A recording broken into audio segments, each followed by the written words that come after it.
What we need is not more medications, but more education, because the best prescription is knowledge.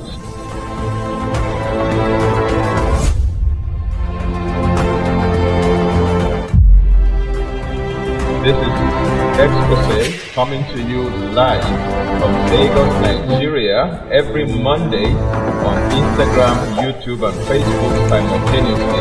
I'm your regular host, Tony Akinyemi. Don't forget, what we need is not more medication, but more education, because the best prescription is knowledge.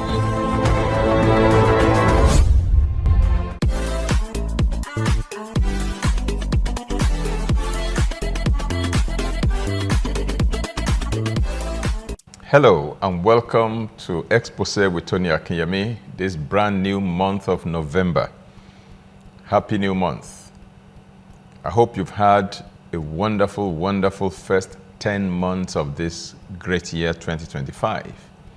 As we enter the penultimate month, my prayer is that things will build up gradually to a crescendo where every dream you entered this year with will be fulfilled before the year runs out, in Jesus' name. Amen. We've had a very wonderful season this past season as we discussed teas and spices. I do hope that you've been enjoying your teas and enjoying your spices, and you're learning along the way how to combine spices to improve the flavor, the taste of your meals, and to also benefit from the myriads of health and medicinal offerings of these great herbs that God has given to us that we can use as teas as well as spices. Sometimes also as oils, either, cooking oils or oils in a food preparation, or as massage oil or aromatherapy oil or what have you, essential oils. God has been magnanimous. God has been great. God has been gracious to us, giving us all of these wonderful things. Like I always tell people, there are three things that God has more or less predicated our wellness and longevity upon. He has predicated our wellness and longevity on three pillars. Number one, supernatural. Number two, natural. And number three, medical. And when we learn to take advantage of these three, then we build a synergy. Then we get the best of three worlds, as it were. There are things that it takes only the supernatural intervention of God to get them resolved.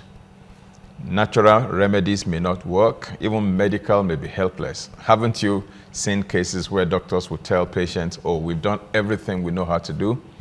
There's nothing more we can do for you. Put your house in order. You're going to die in 3 months. That's the end of the road for medical.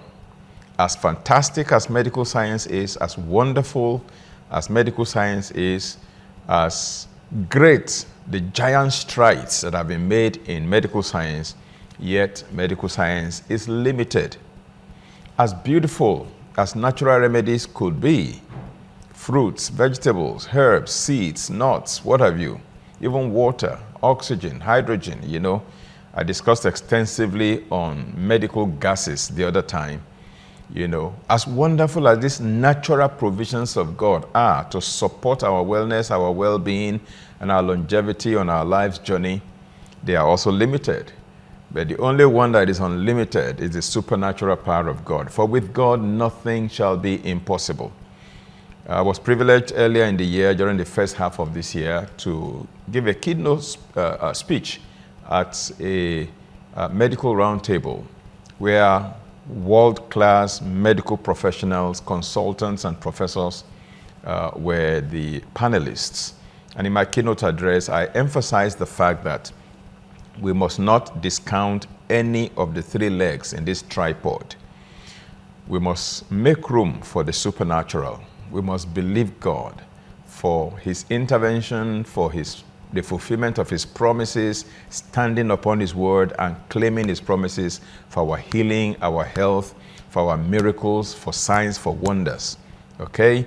And we must also not discount medical science. God has given human beings the brain, knowledge, insight, wisdom, discoveries, scientific breakthroughs to help us so we can live well and live long. We must not see it as carnal.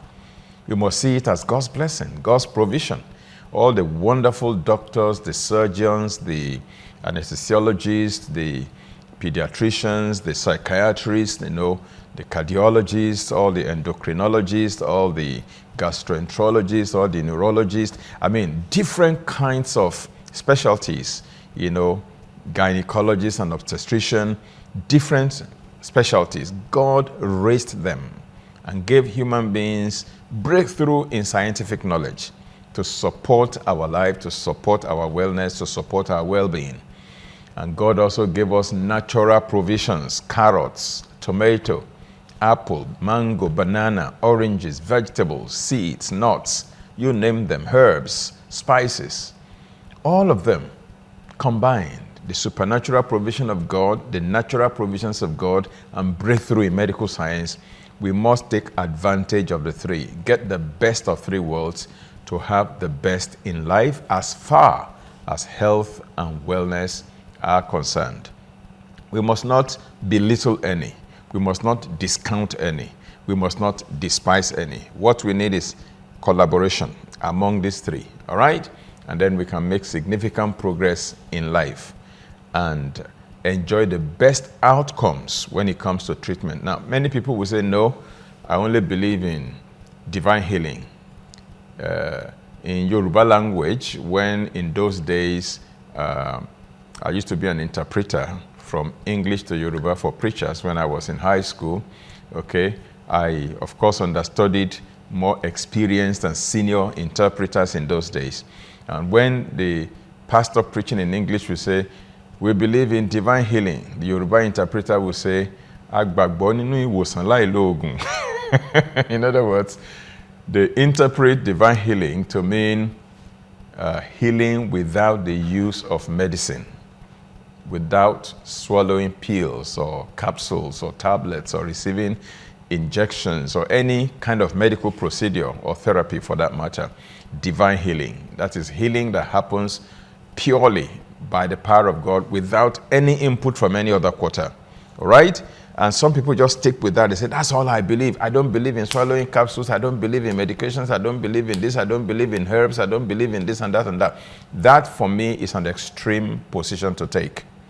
And there are also those who say, no, all these miracles, healings, and signs and wonders, they're all fake. There's nothing real there. That's another big mistake because they are not fake, they are real. I can tell you for a fact, I have seen miracles. I have seen God heal so-called incurable conditions. I know a number of people that are now ex-hypertensives, ex-diabetics, okay, ex-cancer patients, and they got healed miraculously. I've seen people who have been healed of HIV/AIDS, people who have been healed of kidney failure. Okay, so miracles are real. Don't discount it. And then there are those who say, well, I don't believe in medical science. I don't believe in miracles or divine healing. I just believe in nature. I believe in nature. I know how to mix this herb with that herb and get a cure for this and for that. Yes, herbs work. Seeds and nuts, natural remedies work. But that is not the only thing God has provided. God provided the three. I normally tell folks, the same God who has anointed a healing evangelist and endowed him or her with the gifts of healings, that same God is the God who created the neem tree, what we call the dongoyaro tree. It is the same God that created carrot and created tomato and created papaya or pawpaw. And all of those things have medicinal properties. The same God.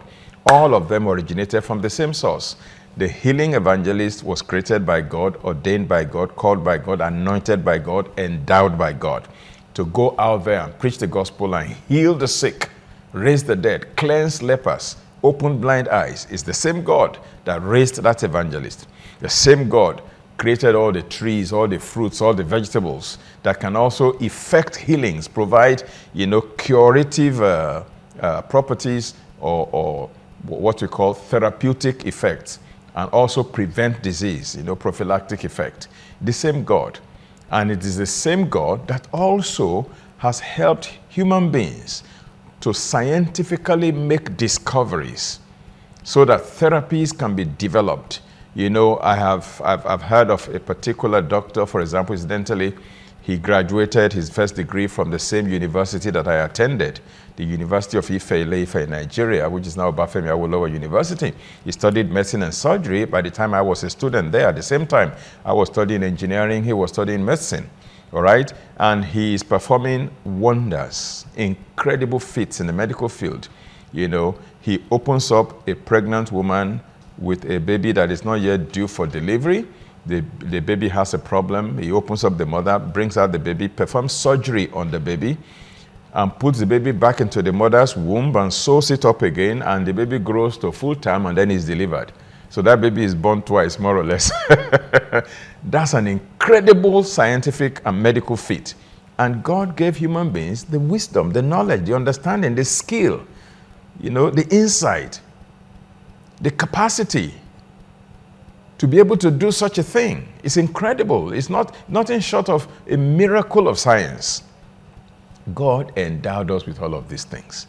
Why not let's harness all the things that God has given to us and enjoy the very best. Now, so today I want to start a new series in this new season, okay? And we're going to be looking at breast health, the health of our breasts. Now you might say, oh, did you say our breast? Do you have breast? Why not? Even men have breast. It may not be as pronounced as that of women, but yes, men and women do have breast. And when we talk about breast health, we're not just talking about breast health for women. We are talking about breast health for both genders, both males and females. All right? So brace your belt, fasten your seat belt, and get ready for an adventure of discoveries regarding breast health. Now, we're going to be dealing with 4 things in relation to this theme, broad theme of breast, health. We're going to be looking at 4 things. Number 1, we will take a look at some breast diseases. We will look at different kinds of diseases that can afflict the breast, both male and female. But of course, it's more pronounced among females and very rare among males, okay? So we look at a list of breast diseases and how to prevent them from happening, because that is always my emphasis.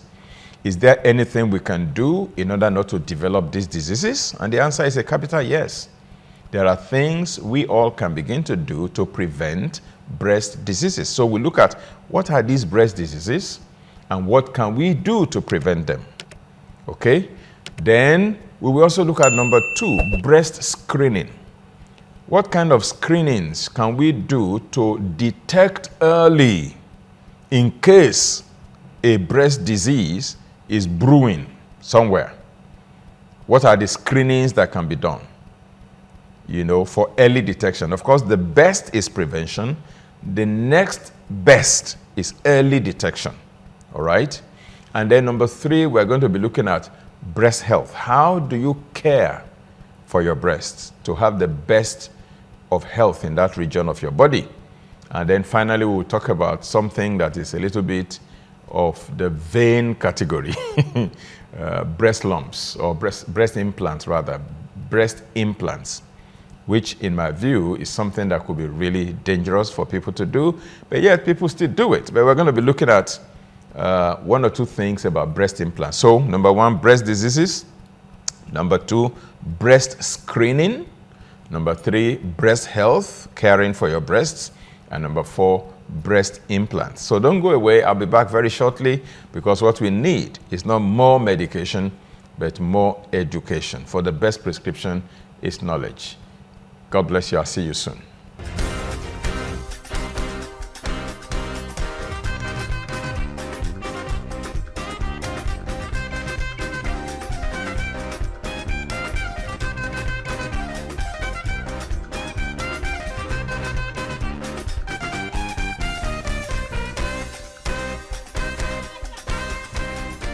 Wow, hello everyone. I'm still the one, Tosax. I'm here to remind you today again about Praise Moments with Tosax, coming up live on Sunday, 16th November 2025. starting by 4 p.m., but we have the red carpet by 3 p.m. And it promises to be an exciting time in the presence of God, whereby we'll be having lots of guest artists like K Wonder, Jesus Speaking, Folake Daramola, Titi Ewuba, Femi Kunuga. And do you know what? Reverend Tony Akinyemi will be there ministering live. Pastor JT Kanajai will be there ministering live as well. And where are we meeting? We are meeting at the Shepherd's Flock International Church Worshipatorium, 18 Shogunle Street, behind Etiebet's house, just in the city of Ikeja, right in Ikeja. Do you know what I want you to do? Invite someone to invite someone. Tell someone to tell someone. Oh my Lord, we will gig it up, dance, and give God quality worship.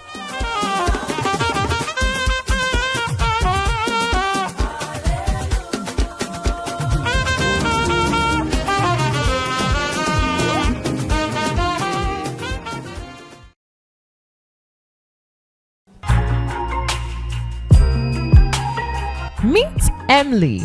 She's passionate about living a healthy life, but finds it difficult to access information on health and wellness. Cancer is so findable. That is until she discovered the online healthy living training offered by Reverend Tony Akinyemi on lms.rafainstitute.org. The online healthy living training program is a comprehensive interactive course that covers topics such as nutrition, fitness, stress management, and mental health. The course is designed to provide participants with practical tips and strategies to improve their health and well-being. Emily is now equipped with the knowledge and skills she needs to lead a healthy life. Join Emily and countless others in living a healthy life by signing up for the online healthy living training program today.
Welcome back.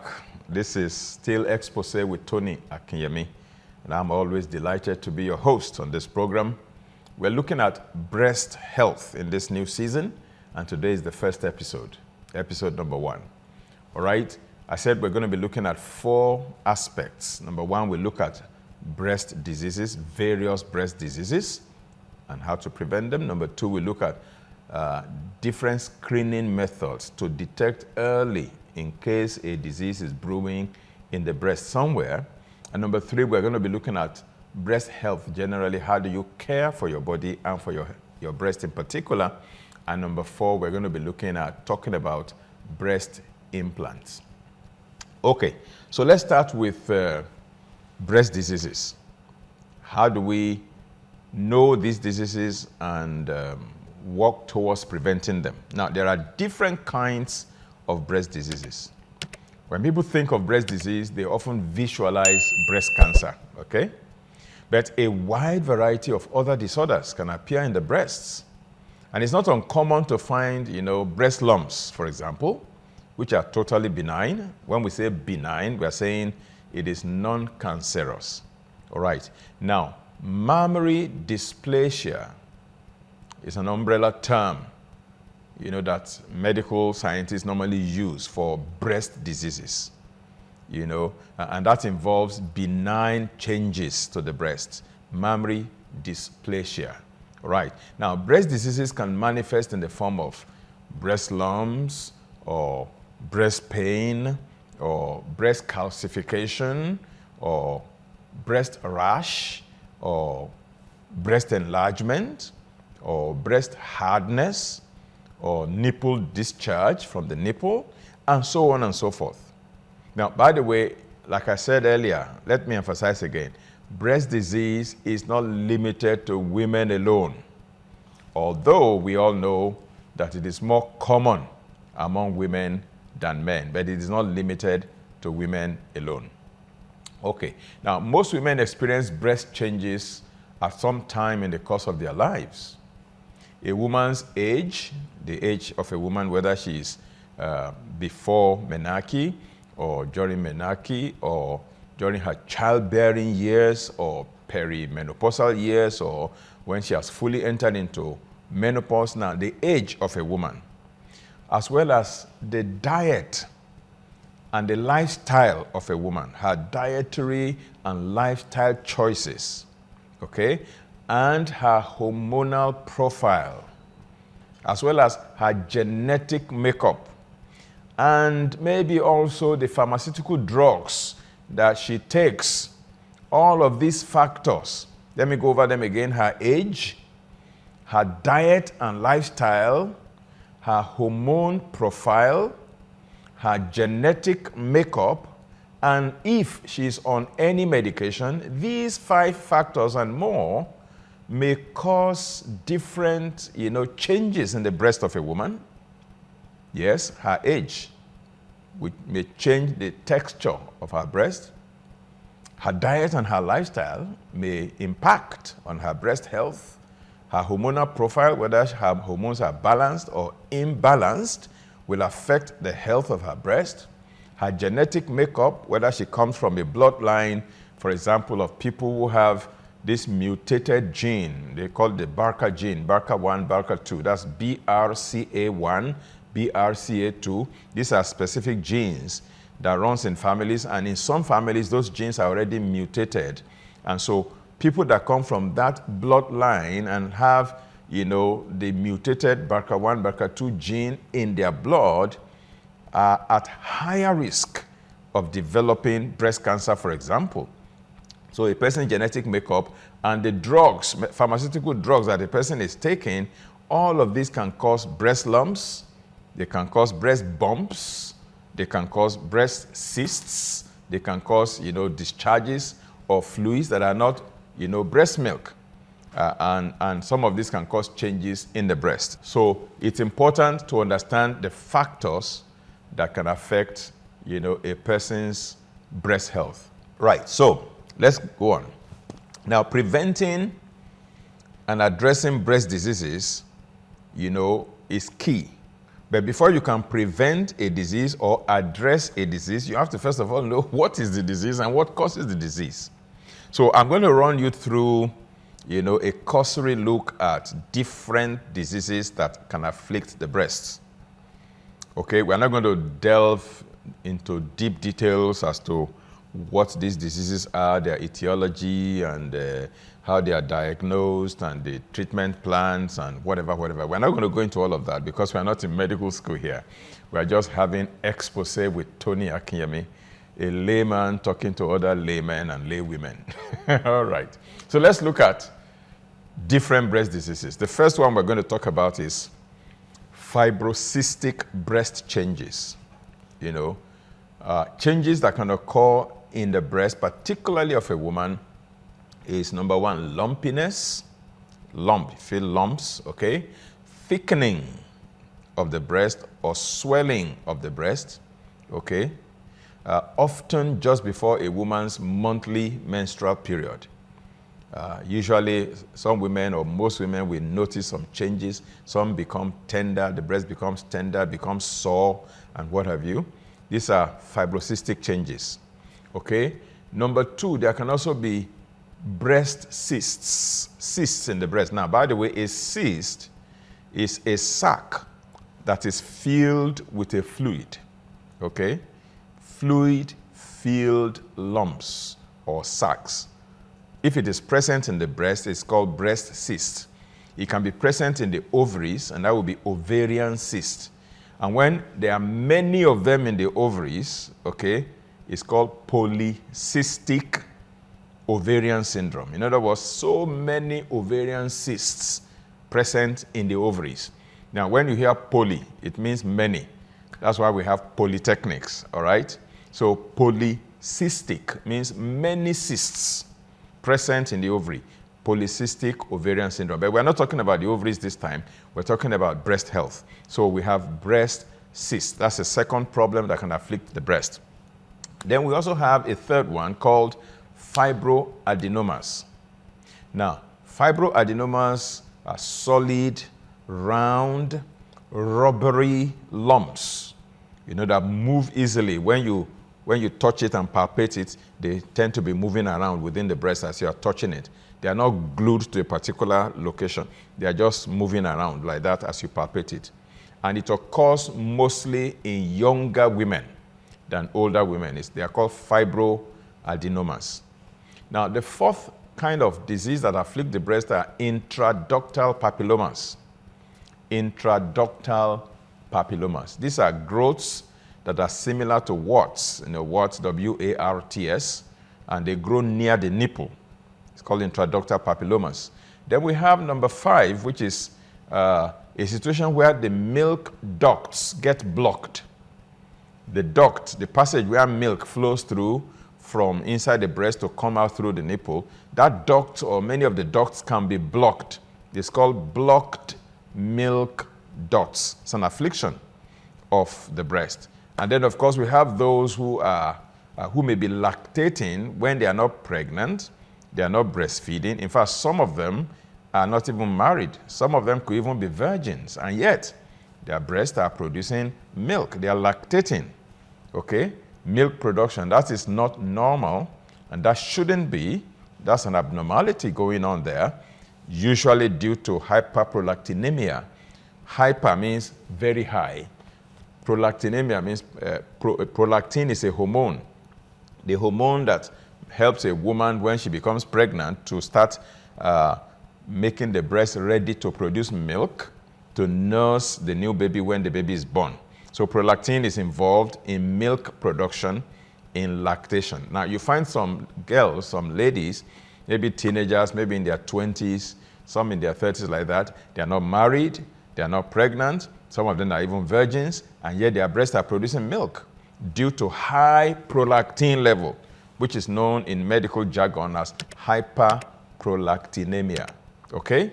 So now, another breast disease is breast cancer, which is probably, the most feared of all the afflictions of the breast.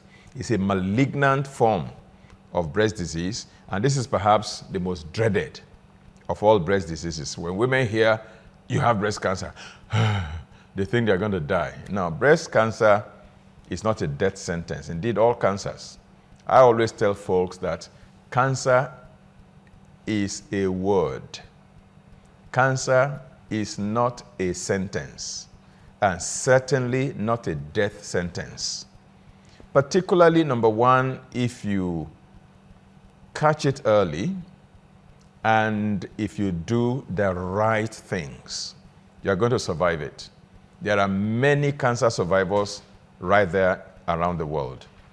I always tell folks, any disease can kill.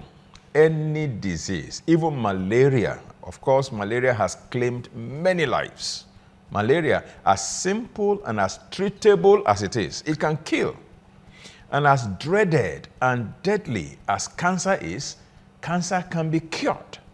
So it is not the disease that is the problem, it is what you do when that disease strikes that determines whether you survive it or not. Okay? If malaria happens and you don't do the right thing, it can claim a life. If cancer happens and you don't do the right thing, it can claim a life. Or maybe you do the right thing too late, it can claim a life. All right? So, as dreadful and as dreaded as breast cancer is, it is still a winnable battle. Cancer is survivable. All right? I know many cancer survivors, by the way. Okay, so let's conclude the list of diseases that afflict the breast today, so that tomorrow, did I say tomorrow, next week, we can start talking about different ways to screen and different ways to care for your breast and what have you. So the next one is, breast hyperplasia. It's a condition in which breast cells begin to multiply more rapidly than normal, okay? Hyperplasia is not necessarily malignant. It's not necessarily cancerous, okay? Of course, a histological examination of the cells can determine whether it is malignant, that is cancerous, or benign, non-cancerous. Now, what is histological examination? They take a biopsy, a sample of the tissue, the suspicious tissue, and take it, for the pathologist to look at it under the microscope and see whether the cell is well differentiated, whether it looks normal or looks abnormal, and looks at the features, and we'll be able to say whether these cells are normal cells or these cells are abnormal cells, whether they are benign, non-cancerous, or malignant cancerous. That is the gold standard usually in cancer diagnosis. But in breast hyperplasia, the breast grows large and big, but then it is not cancer. But then it just keeps growing, big like that. Then we also have some breast diseases that people can be born with. People are born with it. As the infant is born, that infant comes from heaven, as it were, from the mother's womb with abnormalities in the breast. These are called congenital breast abnormalities. Now, when you hear the word congenital in medical science, it means something that a person is born with. Okay? Some people are born with some form of breast abnormalities, and these are referred to as congenital breast abnormalities. Okay? Now, for example, some people have inverted or misshaped nipples. Others may have extra nipples or breast. Now, everybody has two nipples, okay? Two breasts, two nipples. Yeah, when you find somebody with three, then that is a problem. That's a congenital problem. It's a birth defect. Congenital breast abnormalities are not necessarily treated as diseases, but they can cause symptoms that may mimic or obscure the signs of actual breast diseases, okay? So those are things that show up as abnormalities when a baby is born. They are very rare, but they do happen, particularly for regions where mothers were exposed to ionizing radiation, maybe during pregnancy in particular, or maybe even before they got pregnant and the radiation was already in their body and can affect changes and impact on processes in the body, biological processes in the body. And another problem that can happen to the breast is called fat necrosis. Fat necrosis. Now, fat necrosis include, it talks about a condition that is most common in women that are with very large breasts, in which the breast tissue becomes damaged and starts to die. That's fat necrosis. It can be an affliction that can afflict the breast. I've mentioned lactation before, which is the medical term is galacturia. Okay, people who are not pregnant, they are not breastfeeding, and they are producing milk, which is a more general nipple discharge. We can occur, alone by itself, or sometimes in association with other conditions, maybe with pain, maybe with rashes, and what have you. All right. Then we have intraductal papilloma. Small benign nodules that develop in the ducts of the breast. It's called intraductal papilloma. Then we have mammary duct ectasia, which usually develops in menopausal women, a type of breast disease in which the ducts of the breast are blocked as well. Then we have mastitis, yeah? That's inflammation in the breast, usually caused by an infection, all right? Then we have Paget's disease of the breast. This one is a cancerous disease. It's a malignant condition in which cancerous cells begin to grow in the nipple of the breast. It's called Paget's disease. Now, this condition can appear as a precursor to breast cancer or as a standalone condition, all right? Then there is also sclerosing adenosis. It's a condition in which benign growths appear in the lobules of the breast. As you can see, there are so many things that can happen to the breast. So in case you notice anything strange, anything new, anything different that you've not been observing before, either something you can observe, you can see with your naked eyes in your breast, around your breast, or a feeling inside your breast, do not waste time. Consult with your physician and let them investigate. There's nothing wrong in screening yourself to find out if everything is okay. Usually, when these conditions are caught early, the prognosis is very good. By the way, prognosis means the final outcome of treatment. When the disease has been found out, diagnosed, and then a treatment plan is instituted, the outcome of that treatment, is it going to be good? Is it going to be bad? That's called the prognosis.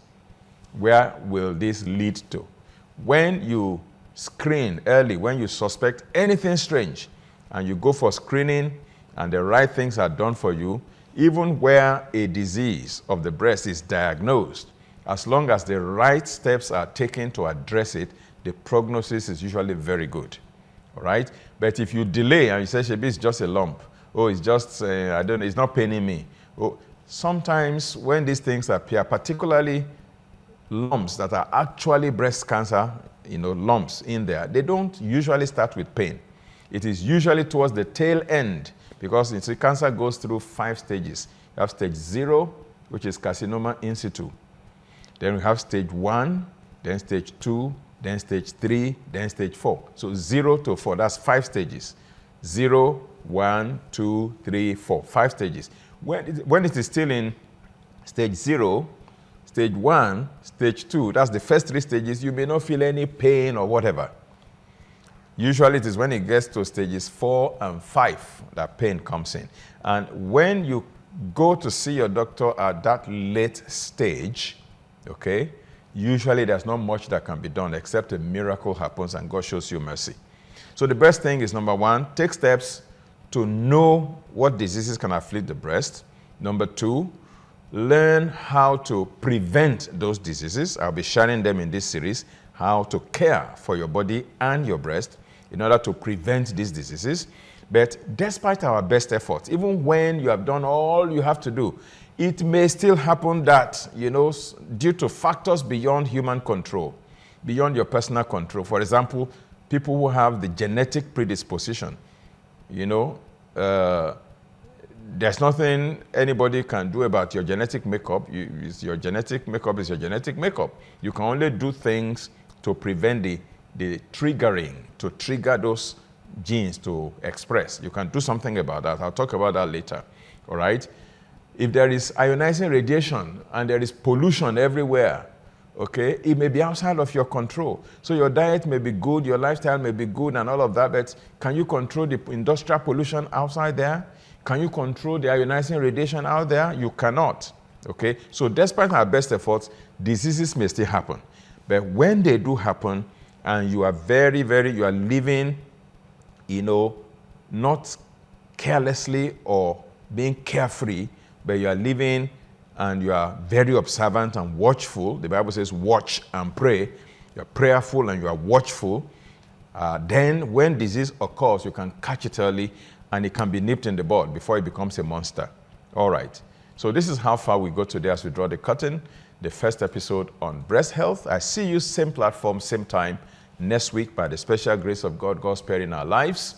I do wish you all the very best for the rest of this week. Don't ever forget that what we need is not more medication, but more education. For the best prescription is knowledge.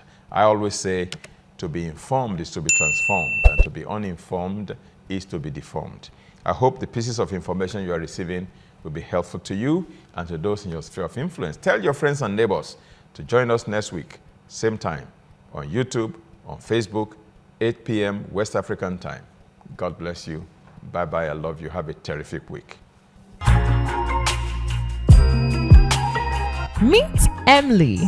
She's passionate about living a healthy life, but finds it difficult to access information on health and wellness. Cancer is so findable. That is until she discovered the online healthy living training offered by Reverend Tony Akinyemi on lms.rafainstitute.org. The online healthy living training program is a comprehensive interactive course that covers topics such as nutrition, fitness, stress management, and mental health. The course is designed to provide participants with practical tips and strategies to improve their health and well-being. Emily is now equipped with the knowledge and skills she needs to lead a healthy life. Join Emily and countless others in living a healthy life by signing up for the online healthy living training program today.